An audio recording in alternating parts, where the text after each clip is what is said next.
Hello नमस्कार दोस्तों, स्वागत है आप सबका। कैसे हैं आप लोग? मैं उम्मीद करता हूं कि आप लोगों को इस सेशन से लाभ जरूर मिल रहा होगा। ये साइंस स्पेशल सीरीज वाली क्लास है, एनसीईआरटी स्पेशल सीरीज वाली क्लास। और इस क्लास में हम लोग डिस्कस ये करते हैं कि एनसीईआरटी को कैसे पढ़ना है, किस तरीके से कॉन्सेप्ट को बेहतर करना है और साइंस की दुनिया में लगातार कैसे आगे बढ़ना है। ये सेशन, ये क्लास उन सभी अभ्यर्थियों के लिए बहुत उपयोगी है जो साइंस पढ़ना चाहते हैं, किसी एग्जाम की तैयारी कर रहे हैं। अगर आप सीटेट पेपर 2 से जुड़े हुए हैं और मैथ साइंस आपका सब्जेक्ट है तो साइंस पढ़ने के लिए ये क्लास सबसे बेहतरीन है आपके लिए। लेकिन साथ ही साथ अगर आप बीपीएससी एग्जाम की तैयारी कर रहे हैं, टीआरई 4.0 एग्जाम की तैयारी कर रहे हैं, तो भी साइंस के लिए ये सेशन आपको देखना चाहिए। अगर आप यूपी टेट या एमपी टेट जैसे एग्जाम की तैयारी कर रहे हैं या आने वाले भविष्य में करना चाहते हैं, या फिर सुपर टेट एग्जाम की तैयारी कर रहे हैं, तो साइंस तो पढ़ना होगा ना। तो फिर ये पढ़िए ना, ये सेशन आप ही के लिए। इसके अतिरिक्त DSSB एग्जाम्स की तैयारी कर रहे हैं या आगे करना चाहते हैं, या रीट एग्जाम की तैयारी कर रहे हैं, या अन्य किसी भी एग्जाम्स की तैयारी कर रहे हैं, सिविल सेवा एग्जाम या पीसीएस एग्जाम, जो भी, साइंस पढ़ने के लिए, एनसीईआरटी पढ़ने के लिए ये सेशन आपके लिए बहुत उपयोगी है।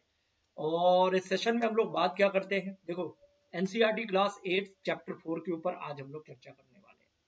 चैप्टर 4 में बोल रहा हूँ, इसका क्या मतलब हुआ? इसका मतलब 3 चैप्टर 1, 2, 3 हो चुका है ऑलरेडी। और ये जो चौथा चैप्टर है, ये सीरीज की अगली कड़ी है ना, जिसका नाम है पदार्थ, धातु, अधातु, material, metals and non metals जो होते हैं, उसको हमें जानना है। तो बाकी 3 जो चैप्टर्स हमने कंप्लीट किया है वो जरूर जाके देखिए। टोटल 9 लेक्चर इस सीरीज में अपलोड किया जा चुका है। एक चैप्टर को हम लोग 2 या 3 लेक्चर में खत्म करते हैं। छोटे छोटे लेक्चर्स होते हैं, 30 मिनट 40 मिनट का होता है। तो जाके जरूर देखिए, समय निकाल के देखिए, इसी चैनल के प्लेलिस्ट में है। और इस सेशन को अभी के लिए फिलहाल देखिए, ठीक है। और हम लोग अभी मेटल नॉन मेटल के बारे में बात करेंगे। जैसे एलिमेंट्स के बारे में हम लोग पढ़ते हैं ना, कहते हैं ना कि तत्व, hydrogen, oxygen, nitrogen, sodium, potassium, gold, silver, copper, helium, neon, argon, ये सब एलिमेंट है ना। 118, 119, 120 एलिमेंट कहते हैं ना। तो ये जो एलिमेंट्स है, ये पदार्थ ही तो है, मटेरियल ही तो है, पदार्थ का शुद्ध रूप है एलिमेंट। तत्व को हम पदार्थ का शुद्धतम रूप या प्योर फॉर्म कह सकते हैं। तो जो तत्व होते हैं केमिस्ट्री की दुनिया में, एलिमेंट्स, उसमें सिल्वर भी है, कॉपर भी है, गोल्ड भी है, सोडियम भी है, पोटेशियम भी है, कैल्शियम भी है, मैग्नीशियम भी है, और उसमें कार्बन भी है, सल्फर भी है, हीलियम, नियन, आर्गन भी है, बोरोन, सिलिकॉन, जर्मेनियम भी है। ये सब एलिमेंट्स के एग्जांपल है। इनमें से कुछ के फीचर आपस में मैच करते हैं, कुछ के नहीं मैच करते हैं। अब ये जो कुल एलिमेंट्स हैं, बहुत सारे एलिमेंट्स, इसमें से कुछ एलिमेंट्स ऐसे होते हैं जिनको हम धातु के कैटेगरी में रखते हैं, मेटल के कैटेगरी में रखते हैं, कुछ को नॉन मेटल के कैटेगरी, अधातु के कैटेगरी में रखते हैं। तो कहानी तो यही है ना कि मेटल कौन सा है, क्या इसके फीचर है, नॉन मेटल कौन सा है, क्या इसके बिहेवियर है, क्या इसके फीचर है, यही तो कहानी जानना है हमें। तो इसी के ऊपर हम चर्चा करने वाले हैं आज के सेशन में।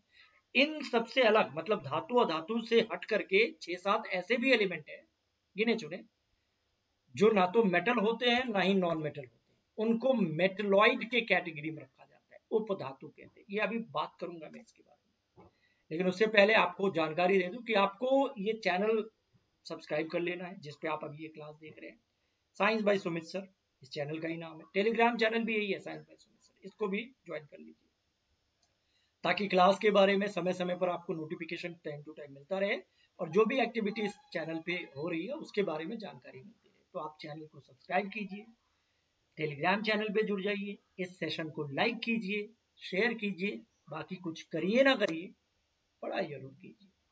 तो चलिए शुरुआत करते हैं तत्व से। एलिमेंट को हिंदी में हम तत्व कहते हैं। और तत्व क्या है? ये एक प्रकार का पदार्थ है। बोलो हाँ, मैटर ही है, मटेरियल ही तो है। हाँ, इसको हम पदार्थ का शुद्ध रूप कहते हैं, प्योर फॉर्म इसको कहा जा सकता है। और केमिस्ट्री में जितने भी एलिमेंट्स आपने सुना है, चाहे वो गोल्ड हो, कॉपर हो, सिल्वर हो, नाइट्रोजन, ऑक्सीजन, सब एलिमेंट है। और इसी से बाकी सामग्री बनती है, दुनिया इसी से बनती है, आप जानते हैं। इन एलिमेंट्स को इनके फीचर्स के आधार पर मोटे तौर पर 2 ग्रुप में हम बांट देते हैं। एक होता है जिसको हम कहते हैं धातु तत्व, मेटल एलिमेंट। तो पहला हो गया धातु। दूसरा होता है हमारा अधातु, नॉन मेटल एलिमेंट, ये भी एलिमेंट है, अधातु, दोनों के अपने एग्जाम्पल है। आप कुछ एग्जाम्पल तो यहाँ देख सकते हो, gold, copper, silver, sodium, potassium, magnesium, calcium, ये सब मेटल है, इनके अपने फीचर है। वही nitrogen, oxygen, sulphur, chlorine, bromine, iodine, neon, argon, krypton, ये सब क्या है, ये अधातु है, नॉन मेटल, इनके अपने फीचर है। अच्छा, इन मेटल्स और नॉन मेटल्स के बीच में कुछ ऐसे भी गिने चुने एलिमेंट्स हैं जिनके बिहेवियर, जिनके फीचर, जिनके गुण, जिनके कैरेक्टरिस्टिक्स मेटल और नॉन मेटल दोनों के बीच में होता है। कुछ मेटल से मिलते हैं तो कुछ नॉन मेटल से मिलते हैं, और इनको हम पूरी तरीके से धातु ना कह करके उपधातु कहते हैं। ये पूरा मेटल नहीं है, मेटलॉइड है। Boron, silicon, germanium, arsenic, antimony जैसे कुछ गिने चुने एलिमेंट्स हैं जिनको उपधातु के कैटेगरी में रखा जाता है। तो यही बेसिक इंट्रोडक्शन और इन्हीं के बारे में हमें अभी डिस्कस करना है, ठीक है ना। तो धातु अधातु में है, इस चैप्टर में मेटलॉइड के ऊपर इतनी ज्यादा बात नहीं की गई है, उपधातु के बारे में इतनी ज्यादा बात नहीं की गई है, और मेटल नॉन मेटल के बारे में ठीक ठाक बात की गई है, तो उसको थोड़ा सा समझ लेते हैं, है ना। धातु और अधातुओं के भौतिक गुण, देखो पहली चीज हम अभी बात क्या कर रहे हैं, एलिमेंट्स के बारे में पढ़ रहे हैं। तत्व, मेटल क्या है, तत्व ही तो है, शुद्ध रूप, मेटल भी है नॉन मेटल भी, तत्व के बारे में पढ़ रहे हैं। तो जब हम तत्व के अंदर मेटल को पढ़ेंगे या नॉन मेटल को पढ़ेंगे, मान लीजिए, तो दोनों के फिजिकल प्रॉपर्टीज क्या है, भौतिक गुण, भौतिक गुण का मतलब दिखता कैसा है, हार्डनेस कैसी है, ऊष्मा विद्युत का चालन करता है नहीं करता, ये जो भौतिक गुण है। और एक होता है केमिकल प्रॉपर्टीज, रासायनिक गुण भी पढ़ना होता है धातु अधातु के, मतलब किसका किसके साथ रिएक्शन होता है, ऑक्सीजन के साथ कैसा रिएक्शन होता है, पानी के साथ कैसा होता है, एसिड के साथ कैसा होता है, वो केमिकल बिहेवियर हो गया। अभी फिलहाल हम लोग फिजिकल प्रॉपर्टीज के ऊपर बात कर रहे हैं। तो जैसे कुछ एलिमेंट्स की अगर हम बात करें, मतलब मेटल की बात करें खास करके, तो कुछ पदार्थ, सोना, चांदी, कॉपर, सोचो आप, कठोर, चमकदार, लस्टर, सोना, चांदी, कॉपर दिमाग में याद करो। आघातवर्ध, मेलिएबल, ये सब अभी मैं बताऊंगा क्या होता है। डक्टाइल, तन्य, ध्वनिक और ऊष्मा तथा विद्युत के सुचालक होते हैं। ये पॉइंट देखा जाए तो 5-6 पॉइंट यहीं पे मेंशन कर दिया गया। हार्ड, ये फिजिकल गुण हो गया ना, हार्ड है या सॉफ्ट है। दूसरा लस्ट्रस, चमकदार। तीसरा मेलिएबल। चौथा डक्टाइल, ये सब आप देख रहे हो यहां पे, ये मेंशन है, तन्य। फिर सोनरस, एंड देन कंडक्टर।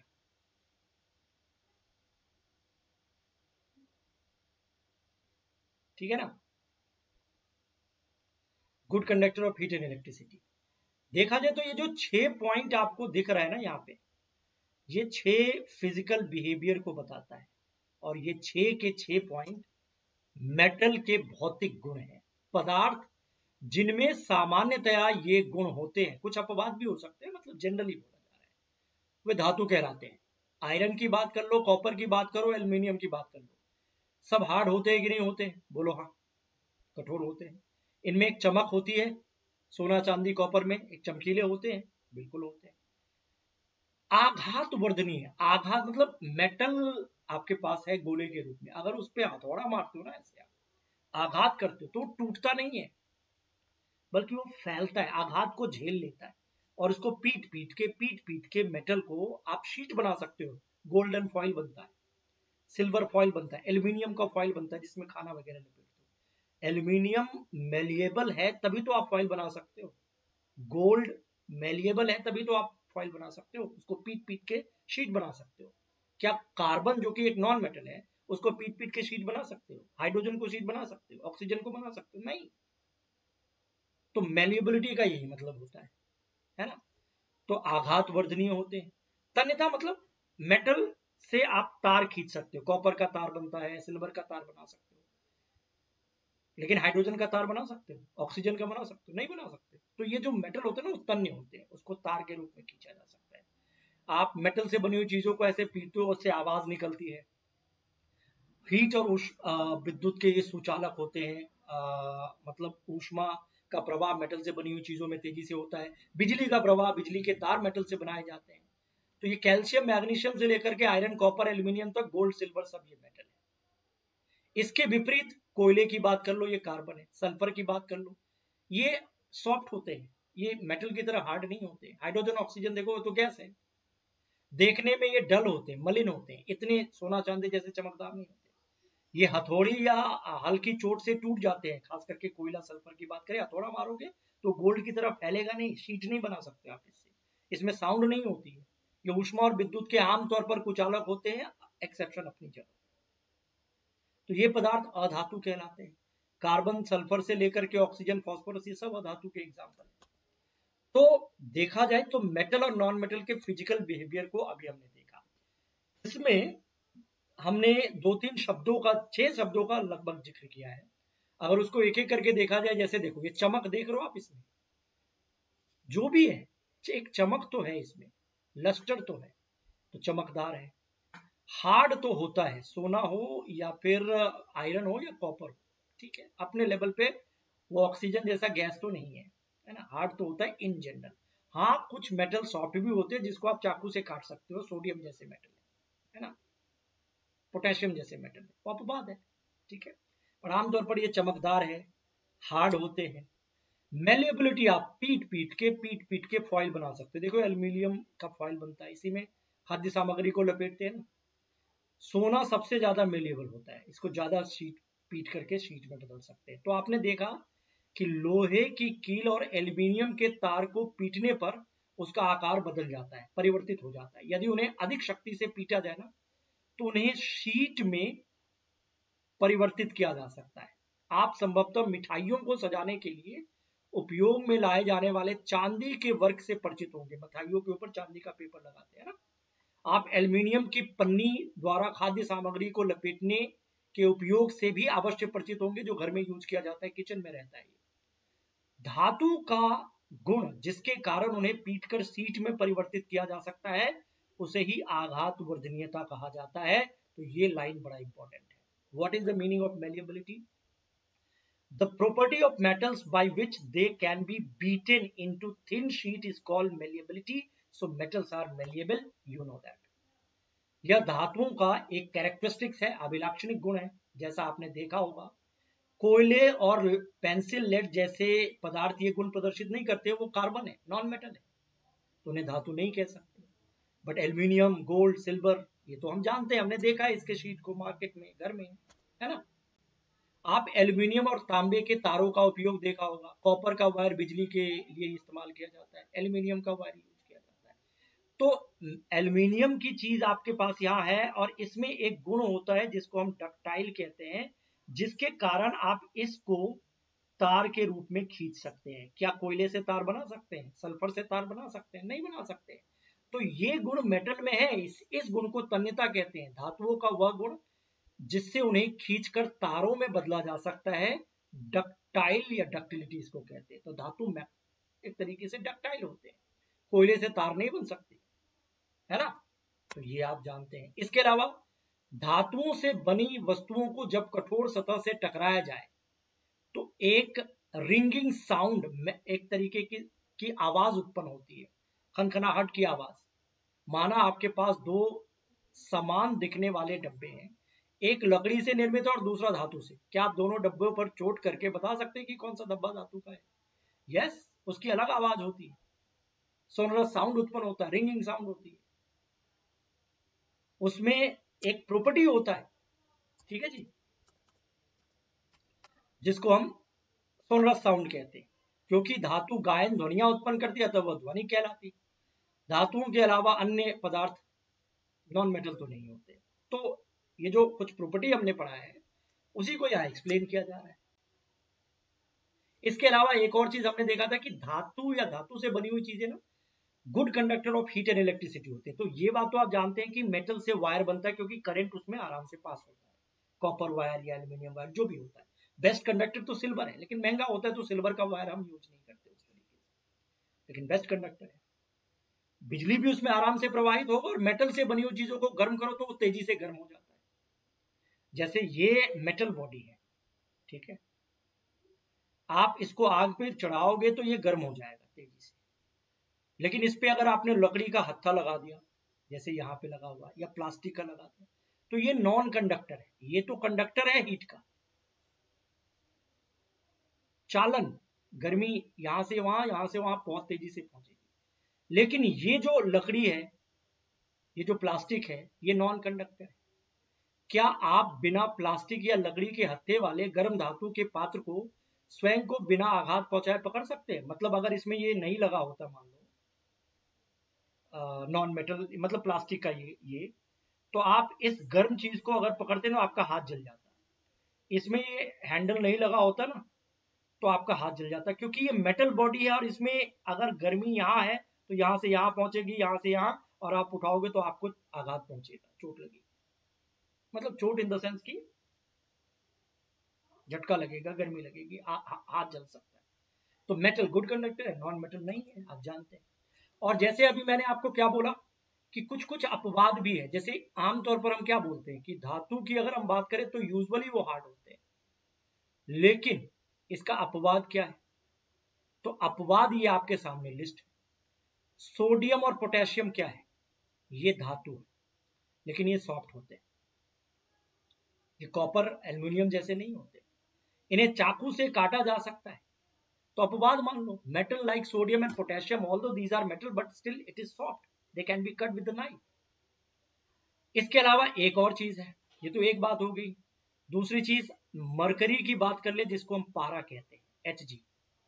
पारा जो है ना, ये है एक मेटल, लेकिन दुनिया का इकलौता ऐसा मेटल है जो नॉर्मल टेम्परेचर पर लिक्विड अवस्था में रहता है, द्रव अवस्था में पाया जाता है। आमतौर पर मेटल हार्ड है, सोना चांदी ऐसे द्रव थोड़ी होता है, कॉपर द्रव थोड़ी होता है, हार्ड होता है, कठोर होता है, एक मटेरियल की तरह होता है। लेकिन मरकरी एक मेटल होते हुए भी नॉर्मल टेम्परेचर पे, रूम टेम्परेचर पे द्रव अवस्था में पाया जाता है। ये अपवाद है, मेटल की बात हो रही है।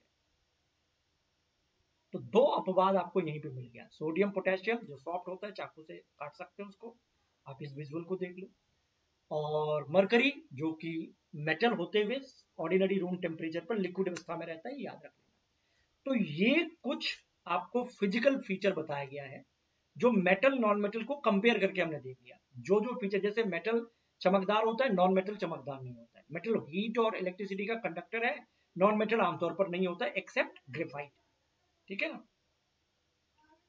इसी तरीके से मेटल मेलिएबल होता है, डक्टाइल होता है, नॉन मेटल नहीं होता। तो हमने कंपेयर करके वो दोनों फिजिकल फीचर मेटल के भी, नॉन मेटल के भी देख लिए। अब थोड़े से केमिकल बिहेवियर की तरफ चलते हैं कि क्या जनरल केमिकल बिहेवियर है। केमिकल बिहेवियर या केमिकल प्रॉपर्टीज में कुछ पदार्थों के साथ रिएक्शंस के आधार पर हम थोड़ा जानने का प्रयास करेंगे, जिसमें पहला टॉपिक क्या है कि किसी मेटल का ऑक्सीजन से क्या रिएक्शन होता है, या किसी नॉन मेटल का क्या होता है, या क्या हो सकता है। तो धातु और अधातुओं के केमिकल प्रॉपर्टीज में सबसे पहला क्या है? ऑक्सीजन के साथ रिएक्शन। तो उसकी कहानी को डिकोड करने के लिए एक प्रैक्टिकल एग्जांपल हमें बताया गया इस बुक में। जैसे लोहा, आयरन की बात करें, बोलो हाँ, आयरन तो हम सब जानते हैं, आयरन से बनी हुई वस्तुएं हमारी आसपास होती है ना। और लोहे में जंग जैसी जो घटना होती है, रस्ट जिसको हम कहते हैं, रस्टिंग, इन सब से तो, इस चीज से तो हम परिचित हैं। लोहे में जंग लगना, it's a chemical reaction, chemical change भी इसको हम कहते हैं, रासायनिक अभिक्रिया है। इसके बारे में समय समय पर हम बात करते रहते हैं। आपने कक्षा 7 में मैग्नीशियम के जो फीता होते हैं ना, उसको हवा में जलाने का क्रियाकलाप किया था। मैग्नीशियम, या पेपर जला दो, मैग्नीशियम का फीता जलाओ, कुछ तो हमने किया था, है ना। तो एक लोहे में जंग लगने की घटना को याद करो, थोड़ा सा जो याद आ रहा है। दूसरा, मैग्नीशियम के फीते को जलाते हैं, जो राख टाइप का कुछ बनता है, उसको याद करो। आपने ये सीखा है कि इन दोनों ही प्रोसेसेस में एक्चुअली में ऑक्साइड बनता है। लोहे में जब जंग लगता है, लोहे के खुले वातावरण में ऐसे छोड़ दिया जाता है, तो वायुमंडल में मौजूद ऑक्सीजन और वायुमंडल में मौजूद नमी के साथ रिएक्ट करके आयरन का ऑक्साइड बनता है, और यही आयरन ऑक्साइड लोहे के ऊपर एक भूरी परत के रूप में, रस्ट के रूप में आ जाता है। तो आयरन ऑक्साइड का बनना, इट्स अ केमिकल रिएक्शन। तो लोहे का ऑक्सीजन के साथ, पानी के साथ रिएक्शन से ऑक्साइड बनता है। मैग्नीशियम को आप जलाते हो, मैग्नीशियम का ऑक्साइड बनता है। तो ऑक्सीजन के साथ मेटल का रिएक्शन जब होगा इन जनरल, देखो जैसे अब देखो ये आयरन है, पानी बारिश के मौसम में ये तेज हो जाता है, वायुमंडल में नमी की मात्रा ज्यादा होती है, ऑक्सीजन तो है ही। अब इससे क्या हो गया, ये जो आयरन मेल था ये देखो भूरा भूरा सा हो गया। अब हुआ क्या, आयरन पानी और ऑक्सीजन के साथ रिएक्ट करके ये ऑक्साइड बना रहा है, आयरन का ऑक्साइड बना रहा है, यही तो रस्ट है, यही तो रस्ट है। मैग्नीशियम को जलाते हो, राख जो बनता है ये मैग्नीशियम का ऑक्साइड बनता है। तो ऑक्सीजन के साथ रिएक्शन से क्या बना, ऑक्साइड बना, मेटल का ऑक्साइड बना। ऐसे आप याद रख सकते हो, देखो यहाँ पे यही यही कहने का मतलब है। और जब मेटल ऑक्साइड, अभी फिलहाल इस डिस्कशन में हम क्या बात कर रहे हैं, मेटल ऑक्साइड की बात हो रही है, ठीक है। तो मेटल ऑक्साइड भी होते हैं और नॉन मेटल ऑक्साइड भी होते हैं, दोनों है। आपको एक चीज जो फिलहाल जहां से क्वेश्चन बनते हैं, ये थोड़ा सा अतिरिक्त पॉइंट मैं बता रहा हूं, क्योंकि हम लोग यहाँ इसको डिस्कस करें ना, तो एक ही साथ डिस्कस कर ले तो ये ज्यादा सही रहेगा। अतिरिक्त पॉइंट मैं आपको बता रहा हूँ, क्या बता रहा हूँ, मैं ये बता रहा हूं कि अगर ऑक्साइड्स की बात करें और ऑक्साइड में मेटल ऑक्साइड, चाहे वो मैग्नीशियम का ऑक्साइड हो, कैल्शियम का, जिंक का, कोई भी हो, याद रखो किसकी बात हो रही है, धातु के ऑक्साइड। इसकी अभी इसकी हमने बात भी नहीं की है, नॉन मेटल की। तो धातु के जो ऑक्साइड है ना, जैसे कैल्शियम ऑक्साइड, मैग्नीशियम ऑक्साइड, ये जब पानी से रिएक्ट करेगा आगे, तो ये फिर हाइड्रोक्साइड बनाएगा। जैसे कैल्शियम का ऑक्साइड वाटर से रिएक्ट करके, वाटर मतलब H2, तो कैल्शियम हाइड्रोक्साइड बनाएगा, ये जिंक हाइड्रोक्साइड बनेगा, एंड सो ऑन, और भी। तो आपको याद होगा ये सब क्या है, NaOH या CaOH2, ये सब क्या है, याद है, इसको बेस कहते हैं, अल्कली कहते हैं। अब आपके लिए सवाल हो गया कि जो मेटल ऑक्साइड होते हैं उसका नेचर एसिडिक होता है या बेसिक होता है। तो मेटल ऑक्साइड को हम क्या बोलेंगे, बेसिक। इसका हाइड्रोक्साइड बेसिक ही होगा ना, इसका पीएच मान 7 से ज्यादा होगा, 7 से ज्यादा एसिड बेस में। लेकिन अब कार्बन का ऑक्साइड है, सल्फर का ऑक्साइड, नाइट्रोजन, ये भी तो ऑक्साइड है ना, लेकिन कार्बन सल्फर क्या है, नॉन मेटल है, नाइट्रोजन क्या है, नॉन मेटल है। अब इसको जब पानी से रिएक्ट करते हो तो देखो ये एसिड बनता है, ये एसिड बनता है, ये एसिड बनता है, ये nitric acid, sulphurous acid, carbonic acid, है ना। तो ये देखने से लग रहा है कि एसिड है, पीएच मान 7 से कम। इसका मतलब क्या हुआ, सिंपली आप कंक्लूजन समझ लो कि मेटल के ऑक्साइड बेसिक होते हैं, बेसिक बिहेवियर होते हैं, और नॉन मेटल के ऑक्साइड एसिडिक होते हैं, अम्लीय होते हैं। सल्फर के ऑक्साइड से ही आगे सल्फ्यूरस एसिड और आगे सल्फ्यूरिक एसिड बनेगा, नाइट्रोजन के ऑक्साइड से नाइट्रिक एसिड बनेगा, सब एसिडिक है। तो नॉन मेटल के ऑक्साइड एसिडिक, मेटल के ऑक्साइड बेसिक, अभी के भी याद करो। और आपको याद है एसिड ब्लू लिटमस पेपर को, मतलब लिटमस पेपर में क्या रिएक्शन दिखाता है, litmus paper test acid base में, और बेस कैसा लिटमस पेपर में चेंज दिखाता है, आपको ये याद है, मैं बस याद दिलाना चाहता हूं। याद रखो ये एसिड की बात हो रही है, एसिड, और ये बेस की बात हो रही है, क्षारक। एसिड क्या करता है, ब्लू लिटमस पेपर को रेड में बदल देता है, ये याद है। नीले लिटमस पेपर आप जैसे आप एसिड में डुबोगे तो ये थोड़ा लाल हो गया। और बेस क्या करता है, ये रेड को ब्लू में बदल देता है, ब से बेस, ब से ब्लू, तो रेड को ब्लू में बदल देता है। तो लिटमस पेपर वाला केस अभी अभी के अभी याद रखना है। जैसे अभी मैं आपको ये बोल दूं कि मेरे पास कैल्शियम का ऑक्साइड है, ये आगे पानी से रिएक्ट करके हाइड्रोक्साइड बनाता है, ये लिटमस पेपर में कैसा रिएक्शन शो करेगा। तो आप सोचो पहले, कैल्शियम का ऑक्साइड एसिडिक होता है या बेसिक होता है, ऑब्वियसली बेसिक होता है। तो बेसिक क्या करता है, रेड को ब्लू में कन्वर्ट कर देता है। तो यही बताना है आपको। मैं आपसे पूछूं कि नाइट्रोजन का ऑक्साइड है मेरे पास, ये लिटमस पेपर पर कैसा रिएक्शन शो करेगा, तो जैसा एसिड शो करता है वैसा शो करेगा, क्योंकि इसका नेचर एसिडिक होता है, रेड को ब्लू में बदल देता है, सॉरी ब्लू को रेड में बदल देता है। तो लिटमस पेपर वाला ये केस जरूर याद रखिएगा कि अम्ल ब्लू को रेड में बदलता है, लिटमस पेपर, और क्षारक बेस रेड को ब्लू में बदल देता है। और इसी से ये पॉइंट यहाँ पे एक्टिविटी के थ्रू समझाने का प्रयास किया गया, ऑल तो हमने ये पॉइंट डिस्कस कर लिया, देखा जाए तो। देखो एक एक्टिविटी में कुछ पॉइंट है, क्योंकि काम की चीजें एक्टिविटी में भी इन्वॉल्व होती है, तो जहां जहां काम की चीजें इन्वॉल्व होगी ना, वो मैं एक्टिविटी भी डिस्कस करूंगा, क्योंकि आपका मकसद क्या है, कॉन्सेप्ट को समझना। इसलिए टाइम दे करके कॉन्सेप्ट को समझिए, उसमें एक्टिविटी भी अगर जरूरी होगा तो मैं बताऊंगा। अब देखते हैं इसमें क्या कुछ है, क्योंकि यहां से भी प्रश्न उठा के पूछते कॉन्सेप्ट प्रश्न। आइए, आयरन, ऑक्सीजन और जल की अभिक्रिया के परिणाम स्वरूप बने जंग या रस्ट की प्रकृति की जांच करें। वैसे आपको पता है ये रस्ट क्या है, मेटल ऑक्साइड है, यही है ना आयरन का ऑक्साइड, है ना। आप इसका नेचर ऑलरेडी जानते हो, क्योंकि मैं पहले ही एक्स्ट्रा पॉइंट में आपको बता चुका हूं कि मेटल का ऑक्साइड एसिडिक होता है या बेसिक होता है। ये वाला जो केस है ना, ये वाला सिस्टम, ये ना आपके बुक में 8वीं क्लास के बुक में ये चीज नहीं है, ये मैं अपने तरफ से बता रहा हूँ। ये भी नहीं लिखा हुआ है, ये मैं अपने तरफ से बता रहा हूँ, 8वीं क्लास के बुक में यहां से बताया गया है। तो ये चीज तो ऑलरेडी मैं आपको बता चुका हूं, तो फिर भी देख लेते हैं कि इस एक्टिविटी से क्या बताया गया है। लगभग 1 चम्मच जो रस्ट है ना, जंग, जो जिसे हम आयरन का ऑक्साइड कहते हैं, वो इकट्ठा करिए और उसे पानी में घोल दीजिए। ठीक है, कर लेंगे। आप पाएंगे कि वह जल में निलंबन के रूप में सस्पेंडेड हो जाता है। और निलंबन को अच्छी तरीके से मिला दीजिए, हिलाइए, और विलियन का परीक्षण, जो भी आपके पास सॉल्यूशन तैयार हुआ है, उसको लाल और लिटमस पेपर से कीजिए। आप क्या देखेंगे, अम्लीय है या क्षारीय। हालांकि इसका नतीजा हमें पहले से पता है, लेकिन आप कर लीजिए। जैसे देखो, रस्ट का ये सॉल्यूशन बना, याद रखिए ये क्या है, ऑक्साइड, मेटल का ऑक्साइड प्लस वाटर। और हमने अभी अभी देखा कि इससे क्या होता है। तो लिटमस पेपर में कैसा रिजल्ट शो करेगा, ये ऑलरेडी हमें पता है कि मेटल ऑक्साइड जो है ये बेसिक होता है, क्षारीय होता है। बोलो हाँ, फिर से बोल रहा हूं मैं। और जब ये क्षारीय होगा तो लिटमस पेपर को कैसा बदलेगा, ये रेड को ब्लू में बदल देगा। लाल लिटमस पत्र नीला होता है, बेस में यही होता है ना। तो ये जो लाल लिटमस पत्र था ये नीला हो गया। अब थोड़ा सा दिख रहा है या नहीं दिख रहा है वो आपको स्क्रीन पे पता नहीं कैसा दिख रहा है, लेकिन ये नीला होता है। ठीक है ना।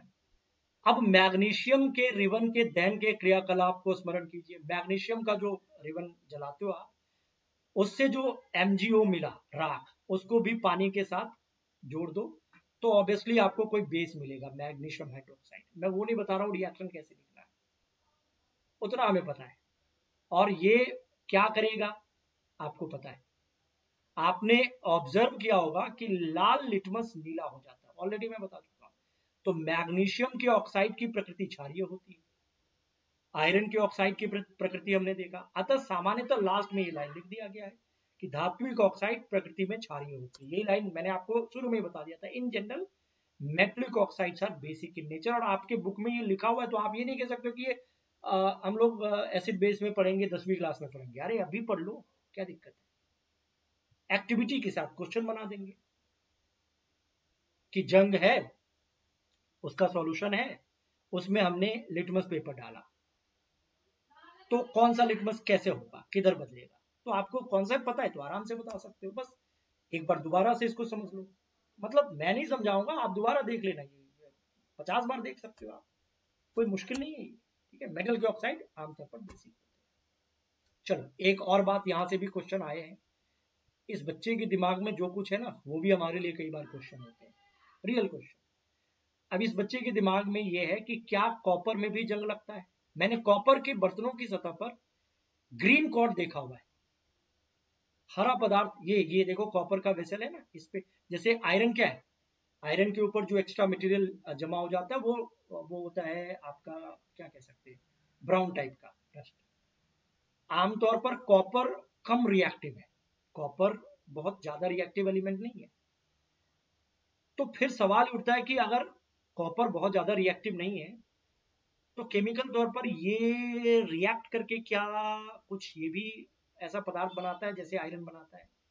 देखा जाए तो कॉपर कम रिएक्टिव है, ये बात सही है। लेकिन अगर प्रोलोंग एक्सपोजर मिले कॉपर को, जैसे बारिश के मौसम में कॉपर के बर्तन को आप लंबे समय तक ऐसे छोड़ दो हवा में, तो फिर कॉपर भी यहाँ पे रिएक्ट करके कुछ एक्स्ट्रा मटेरियल बना करके कोरोड कर सकता है अपने आप को। वो ग्रीन लेयर जो बनता है, देखो आमतौर पर क्या होता है, जब आप लंबे समय तक कॉपर के बर्तन को ऐसे खुले में छोड़ दोगे ना, तो पानी, नमी, बारिश के मौसम में खास करके जो एटमॉस्फेयर में है, कार्बन डाइऑक्साइड तो है ही और ऑक्सीजन, इन सब से रिएक्ट करके ये कॉपर हाइड्रोक्साइड और कॉपर कार्बोनेट बना देगा, और यही ग्रीन कॉट के रूप में संक्षारण की प्रकृति को बता देता है कि ये कॉपर भी मेटल की तरह, मतलब आयरन की तरह कोरोड हो सकता है।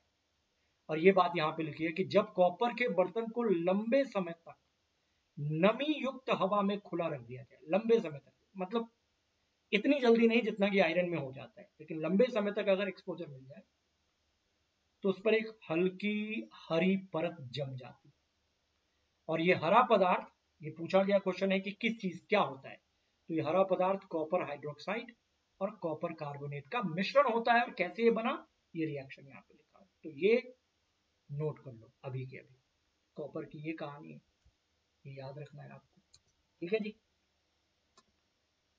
एक और एक्टिविटी में कुछ बताया गया है, थोड़ा वो भी देख लेते हैं। अब अधातु की बात की है, अभी तक तो हमने मेटल की बात की, आयरन, मैग्नीशियम, कॉपर, ये सब मेटल था।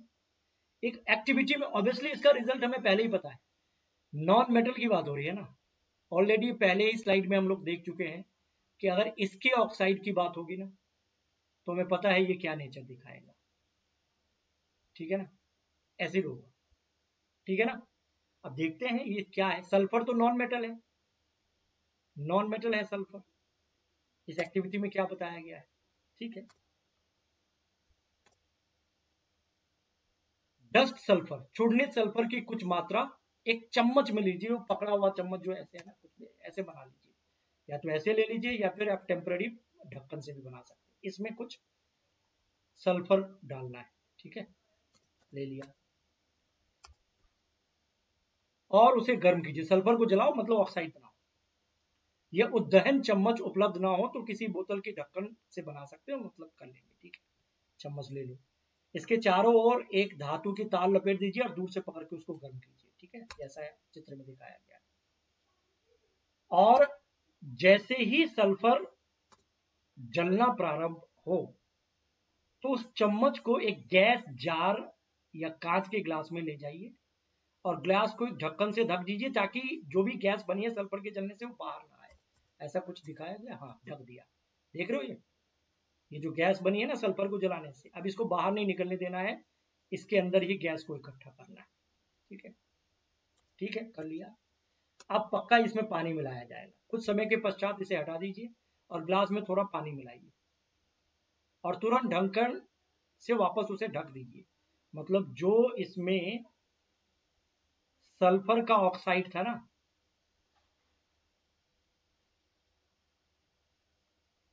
उसमें फिर पानी मिला दो तो पक्का कोई ना कोई एसिड तो बनेगा ही ना। आप गिलास को भली भांति हिलाइए, मिला दीजिए और परीक्षण कीजिए, और परीक्षण करोगे तो ब्लू लिटमस पेपर पक्का रेड होगा। आप देख लेना, करके देख लेना, स्कूल में किया होगा क्या पता। अब उसका एक्सप्लेनेशन है, सल्फर और ऑक्सीजन की अभिक्रिया में बनने वाले उत्पाद का नाम है सल्फर डाइऑक्साइड गैस। जो आपने सल्फर को जलाया ना तो सल्फर डाइऑक्साइड गैस उस जार में इकट्ठा हुआ था जिसको आप बाहर निकलने से रोक रहे थे, ठीक है, सल्फर डाइऑक्साइड। फिर उसमें पानी मिलाया तो कौन सा एसिड बना, सल्फ्यूरस, सल्फ्यूरिक नहीं। ये भी एक बार प्रश्न आया है कि सल्फर के ऑक्साइड और पानी का रिएक्शन से कौन सा गैस बनता है, तो आप H2SO3 बोलोगे ना कि H2SO4, उसके बाद आगे ये फिर SO4 बनता है, ये अगले स्टेप पे बनेगा। लेकिन इमीडिएटली सल्फर, ये मैं नहीं कह रहा हूँ, एनसीईआरटी की बुक में लिखी हुई बात, सल्फर डाइऑक्साइड पानी से रिएक्ट करके सल्फ्यूरस H2SO3 बनाता है, एसिड है। और सल्फ्यूरस एसिड है तो लिटमस पेपर में क्या करेगा, ये नीले को लाल में बदल देगा। तो इससे क्या निकला नतीजा कि अधातुओं के ऑक्साइड एसिडिक, और यही तो मैंने पहले ही आपको बता दिया। तो ये पॉइंट हमने अभी केमिकल बिहेवियर में देखा। क्या देखा, मैं फिर से बोल रहा हूं, क्या सब फिजिकल प्रॉपर्टी हमने पढ़ लिया। केमिकल में कई चीजों को पढ़ना है, तो उसमें हमने देखा कि ऑक्सीजन के साथ रिएक्ट करके क्या हो रहा है, मेटल का या नॉन मेटल का, दोनों हमने अभी डिस्कस कर लिया। एक बिहेवियर हमने यहाँ डिस्कस कर लिया। अब आगे हम बात करेंगे कि भैया मेटल नॉन मेटल का ऑक्सीजन से रिएक्शन हो गया, उसी से हमें metal oxide non metal oxide के नेचर का भी आइडिया मिल गया, वो भी अपने आप में कॉन्सेप्ट था। अब थोड़ा सा हम चलते हैं पानी के साथ रिएक्ट करके, रिएक्शन करवाते हैं। मेटल का पानी के साथ, ऑक्साइड की अब बात नहीं हो रही है, मेटल का ऑक्सीजन से और फिर ऑक्साइड का पानी से हुआ, लेकिन अब मेटल प्लस वाटर की बात करते हैं। मेटल को पानी के साथ रिएक्ट करेंगे तो इसमें कुछ कहानी है, कुछ केस है। कुछ मेटल ऐसे होते हैं जो बहुत तेजी से रिएक्ट करते हैं, कुछ थोड़ा स्लो रिएक्ट करते हैं, कुछ गर्म पानी से रिएक्ट करेगा, कुछ नहीं करेगा, कुछ वेपर से करता है, कुछ जलवाष्प पे कर सकता है, और गर्म पानी ठंडे पानी से नहीं करेगा। अब ये कहानी है ना। तो उसमें कुछ पॉइंट आपको थोड़ा सा समझ लेना है, मुझे उम्मीद है कि आप आराम से समझ जाओगे, और इसके बहुत सारे प्रश्न आते हैं, एक एक पॉइंट इंपॉर्टेंट है। आपने देखा कि मतलब सोडियम का, अब जैसे सोडियम है ना, आप सोडियम को पानी में ऐसे डाल दो, ठंडा पानी में, सोडियम और पोटेशियम, मैं कहता हूं ना सोडियम प्लस पोटेशियम, दोनों मेटल है ना, इसको मैं सुपर बोलता हूं। सुपर क्यों बोलता हूं? सुपरलेटिव डिग्री का सुपर रिएक्टिव बोलता हूं मैं। अगर आप इसको ठंडे पानी में भी डालो ना, जलने लगता है। इसको मिट्टी तेल में बंद करके रखते हैं, शायद आपने सुना होगा, हाईली रिएक्टिव नेचर के कारण। तो कहने का मतलब, अगर आप पानी में सोडियम को डालोगे ना, तो आप देखोगे कि यह अभिक्रिया बहुत तेज होता है, बहुत तेजी से रिएक्शन होता है। लेकिन कुछ ऐसे पदार्थ है जो स्लो रिएक्शन करता है पानी के साथ, ठंडे पानी के साथ भी, जैसे कैल्शियम। मैं इसके लिए पूरा केस बता दूंगा। पॉइंट यहाँ पे ये है कि सोडियम जल के साथ तीव्र अभिक्रिया करता है, इवन पोटेशियम भी। कुछ अन्य धातु ऐसा नहीं करते, सब एक ही जैसा नहीं है। उदाहरण के लिए आयरन जल के साथ धीमी अभिक्रिया करता है, यह इसका कंडीशन है। आप सामान्यतः जो नॉन मेटल है ना, अधातु जल से अभिक्रिया नहीं करते, यद्यपि वो हवा में बहुत सक्रिय हो सकते हैं, ये भी एक प्रश्न है। इस प्रकार के अधातुओं को पानी में रखा जाता है, जैसे फास्फोरस के बारे में आपने सुना होगा। फास्फोरस क्या है? नॉन मेटल है, और फास्फोरस हवा में रिएक्ट कर सकता है, जल सकता है, लेकिन पानी में जब आप इसको रखोगे ना, रिएक्ट नहीं करेगा, और पानी में इसको रखा जाता है। सोडियम को मिट्टी तेल में रखा जाता है, क्योंकि हवा में और पानी में वो रिएक्ट कर लेता है। तो ये बात नॉन मेटल के संदर्भ में लिखा है कि आमतौर पर नॉन मेटल पानी से रिएक्ट नहीं करता है। उदाहरण के लिए फास्फोरस एक सक्रिय धातु होते हुए भी हवा में रिएक्ट कर लेता है, लेकिन पानी से रिएक्ट नहीं करता। इसीलिए फास्फोरस को वायुमंडलीय ऑक्सीजन के संपर्क में आने देने से हमें रोकना होता है, और उसे पानी में रखते हैं, जैसे कि इस बर्तन में आप देख सकते हो। ठीक है। और सोडियम तो भाई साहब बहुत तेज है, पोटेशियम में। तो यही बात यहाँ पे लिखी है कि सोडियम बहुत अभिक्रियाशील धातु है। मैं पोटेशियम भी जोड़ रहा हूँ यहाँ पे। यह ऑक्सीजन और पानी के साथ बहुत तीव्र अभिक्रिया करता है, और अभिक्रिया में बहुत अधिक ऊष्मा उत्पन्न होती है, इसलिए यह मिट्टी के तेल में इसको संचित रखा जाता है, स्टोर रखा जाता है। बोलो हाँ। ठीक है जी। इसके अलावा कुछ और पॉइंट है, मैं कंडीशंस के तौर पर वो सारा पॉइंट बता देता हूं। जैसे मैंने बोला ना कि पहला केस ये है कि सोडियम और पोटेशियम जैसी धातुएं ठंडे जल के साथ तेजी से अभिक्रिया करती है। सोडियम और पोटेशियम की अभिक्रिया इतनी तेज और एक्सोथर्मिक होती है, ऊर्जा निकालने वाली अभिक्रिया, जिसके बाद इस रिएक्शन में जो हाइड्रोजन गैस बनती है ना, वो इग्नाइट हो जाती है, जलने लगती है, इसीलिए ये आग बेकाबू हो सकता है। तो पहली बात आपके लिए ये हो गई जानकारी कि सोडियम प्लस पोटेशियम बहुत फास्ट होता है, ये ठंडे पानी से तेज रिएक्शन शो करता है, तेज रिएक्शन, चलने लगता है। इसलिए तो इसको मिट्टी तेल में रखते हैं। और इस रिएक्शन में जो हाइड्रोजन बना, ये रिएक्शन एक्सोथर्मिक है, ऊर्जा निकल रही है यहाँ पे, और इसी ऊर्जा के कारण ये हाइड्रोजन भी जलने लगता है। तो समझ रहे हो कि ये कितना खतरनाक है। लेकिन दूसरी बात ये है कि कैल्शियम भी एक मेटल है, ये थोड़ा धीमा रिएक्शन करता है। सोडियम पोटेशियम बहुत तेज रिएक्शन करता है, कैल्शियम थोड़ा स्लो रिएक्शन करता है। और यहां उत्सर्जित ऊर्जा जो होती है ना, वो हाइड्रोजन को इग्नाइट नहीं कर पाता, हाइड्रोजन को जला नहीं पाता, इसलिए ये उतना खतरनाक नहीं होता जितना कि सोडियम पोटेशियम वाला होता है। और इस अभिक्रिया में जो हाइड्रोजन गैस उत्पन्न होते हैं ना, ये देख रहे हो, इसमें भी, इससे पहले वाले में, वो हाइड्रोजन गैस, खास करके इसकी बात करो, ये जलता नहीं है, तो ये हाइड्रोजन गैस कैल्शियम धातु की सतह पर चिपक जाते हैं, इसलिए कैल्शियम पानी में तैरना प्रारंभ कर देता है, ये याद रखना। तो मैंने दो पॉइंट आपको बोला, एक सोडियम पोटेशियम जो ठंडे पानी के साथ तेज रिएक्शन करता है, दूसरा कैल्शियम जो ठंडे पानी के साथ थोड़ा स्लो रिएक्शन करता है। तीसरी बात है मैग्नीशियम। मैग्नीशियम शीतल जल ठंडे पानी के साथ अभिक्रिया नहीं करता, याद रखो, परंतु गर्म जल के साथ वो अभिक्रिया करके हाइड्रोक्साइड बनाता है और हाइड्रोजन गैस यहां पे उत्पन्न होता है। तो सोडियम पोटेशियम बहुत तेज ठंडे पानी के साथ रिएक्शन करता है, कैल्शियम स्लो, और मैग्नीशियम ठंडे के साथ करता ही नहीं है, गर्म पानी के साथ करता है। और वही कैल्शियम जैसे ये भी तैरना प्रारंभ कर देता है क्योंकि हाइड्रोजन इसके ऊपर चिपक जाता है।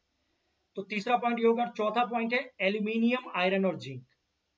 एल्यूमिनियम, आयरन प्लस जिंक, ये बड़ा इंपॉर्टेंट है। चौथा पॉइंट, ये ना तो ठंडे पानी के साथ रिएक्ट करेगा और ना ही गर्म पानी के साथ, लेकिन भाप या वेपर के साथ कर लेगा। तो चौथा पॉइंट तो ये हो गया। और पांचवा जो हो गया, लेड, कॉपर, सिल्वर, गोल्ड आमतौर पर नॉन रिएक्टिव होते हैं या कम रिएक्टिव होते हैं। ये यूजुअली हम कहते हैं कि पानी के साथ रिएक्ट नहीं करते। तो कुल मिलाकर के कितने हो गए? 5 केस हो गए। ठीक है, तो इन पांचों केसों को आपको रिकॉल करना। पहला case sodium potassium, fast reaction. दूसरा केस कैल्शियम, ठंडे पानी के साथ स्लो रिएक्शन। रिकॉल करना है आपको, ये सब इंपॉर्टेंट है। और तीसरा केस क्या था? मैग्नीशियम, ये गर्म पानी के साथ, हॉट वाटर के साथ रिएक्ट करता है, ठंडे पानी के साथ। ठीक है, हॉट वाटर। और चौथा केस क्या था? एल्यूमिनियम, जिंक और आयरन, यही था ना। ये भाप के साथ, वेपर के साथ रिएक्ट करता है। और बाकी पांचवा केस लेड, कॉपर या गोल्ड, सिल्वर, ये नहीं करता है पानी से रिएक्शन आमतौर पर, ऐसे हम कह सकते हैं। ये 5 केस जरूर याद रखिए, एक भी क्वेश्चन यहां से बाहर नहीं जाएगा। ठीक है जी। खास करके कौन वेपर से रिएक्ट करता है, न गर्म न ठंडे पानी से, तो ये 3 जरूर याद रखिएगा, aluminium, iron and zinc. Done है जी? ओके। तो अभी मैं कुछ क्वेश्चन भी करवाऊंगा, लेकिन उससे पहले आपको जानकारी दे दूं कि जानकारी क्या, रिक्वेस्ट कर रहा हूं, शेयर करो इसको, करो करो, लाइक करो नहीं किया है तो, और चैनल सब्सक्राइब करो। जो नए लोग हैं मैं उनको बोल रहा हूँ, और अगर आपने कर लिया है पहले सब्सक्राइब तो अच्छी बात है। टेलीग्राम चैनल को ज्वाइन करेंगे, ये तो करना है ना। चलो अब सवाल का जवाब। निम्नलिखित में से कौन सी एक धातु नहीं है? अब तक जितनी भी बात हमने की उसके आधार पर हमें 20-25 एलिमेंट का तो ऐसे नाम याद हो गया। Copper, iron, sodium, potassium, gold, silver, ये सब मेटल है। Sulphur, carbon, hydrogen, oxygen, nitrogen, chlorine, ये सब नॉन मेटल है। तो यहां सल्फर हो जाएगा सीधा। Sulphur, carbon, chlorine, bromine, hydrogen non metal है, तो धातु नहीं है भी। दूसरा प्रश्न बहुत आसान है। जो पदार्थ जो हथौड़े से पीटने पर चपटा हो जाए, the substance that will flatten on beating by with a hammer. तो कौन सा ऐसा पदार्थ है जो हथौड़े से पीटने के बाद वो शीट के रूप में कन्वर्ट हो सकता है? ऐसा तो कोई मेटल ही होगा, नॉन मेटल तो हो नहीं सकता है। और आयोडीन नॉन मेटल है, तो आयोडीन के लिए हम काट देंगे, आयोडीन चपटा नहीं हो सकता है। कोई मेटल चुनो आप, सोना, चांदी, कॉपर, ऐसे कोई मेटल देखो ऑप्शन में, जहां नॉन मेटल दिख जाए काट दो। सल्फर काट दिया, कोयला, कार्बन है नॉन मेटल, तो जिंक मेटल ही तो है। जिंक मेटल है, तो जिंक, आयरन, कैल्शियम, ये सब मेटल है। तो इसमें तो एक ही विकल्प हो सकता है, बाकी तो नॉन मेटल है। नॉन मेटल में तो वो चपटा होने के गुण पाए नहीं जाते। बूझो ने सीखा कि अधातु हथौड़े से पीटने पर सामान्यतः टूटकर चूर हो जाते हैं। कोयला या जो भी सल्फर है टूट जाते हैं,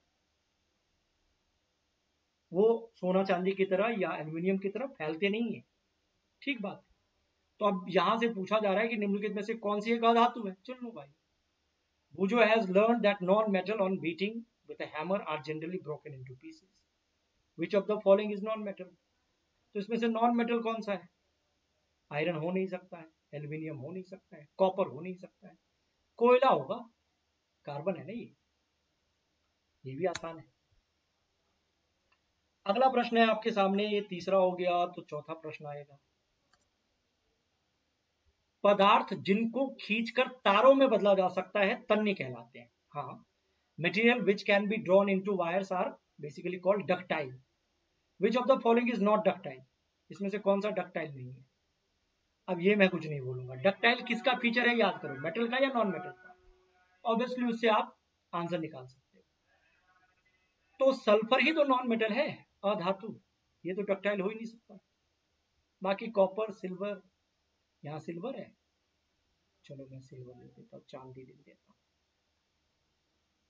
ठीक है, क्लियर है।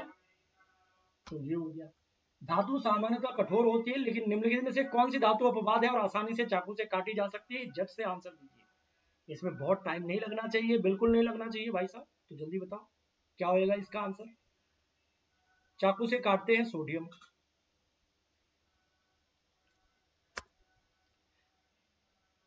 ये भी आप जानते हैं। ठोस होते हैं मेटल, ठीक बात है, लेकिन कोई एक धातु का बताया था अपवाद, जो ऑर्डिनरी रूम टेम्परेचर पे लिक्विड स्टेट में पाया जाता है, ये भी बताने की जरूरत नहीं है। देखते ही आप इसका आंसर टिक कर सकते हो, क्योंकि इन सब प्रश्नों में बहुत समय नहीं लगेगा। मरकरी। निम्न में से किसकी ठंडे जल से तीव्र अभिक्रिया होती है, मतलब कौन सा ऐसा मेटल है जो ठंडे पानी से बहुत तेज रिएक्शन करता है। तो इसमें मैंने 2 मेटल का नाम आपको याद रखने के लिए बोला था, अब उसके आधार पर इसको टिक करना है। देखिए, समझिए, और वो 2 मेटल अपने दिमाग में सोचिए, और उसमें से एक ऑप्शन मुझे यहाँ पे बी दिख रहा है। सोडियम पोटेशियम बहुत तेज करता है, कैल्शियम स्लो करता है, मैग्नीशियम गर्म पानी से करता है, ठीक है ना, यही सब तो बताया। कॉपर को विद्युत चालन तारों के रूप में उपयोग में लाने के लिए उसका कौन सा गुण उत्तरदायी नहीं है। कॉपर से वायर बनाते हैं बिजली का, तो कॉपर डक्टाइल है, इस वजह से वायर बनाते हैं, ठीक है ना। आपको पूछा जा रहा है कि कॉपर का कौन सा गुण उसे इस काबिल नहीं बनाता कि इससे वायर बनाओ। अगर कॉपर डक्टाइल नहीं होता तो हम वायर बना ही नहीं सकते थे, तो ये आंसर तो हो नहीं सकता।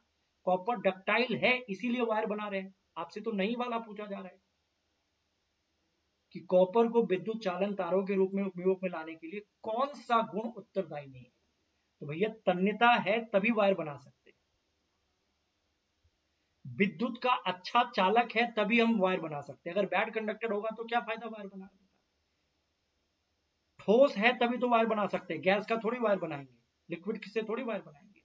हाँ, कलर से कोई मतलब नहीं है, कलर जिस कलर का कॉपर है अगर उस कलर का वो नहीं भी हो तो भी हम तार बना सकते हैं। तार बनाने के लिए क्या चाहिए, अच्छा चालक होना चाहिए बिजली का, वो है तन्यता होनी चाहिए जिससे हम तार के रूप में उसे ढाल सके, वो है ठोस होना चाहिए।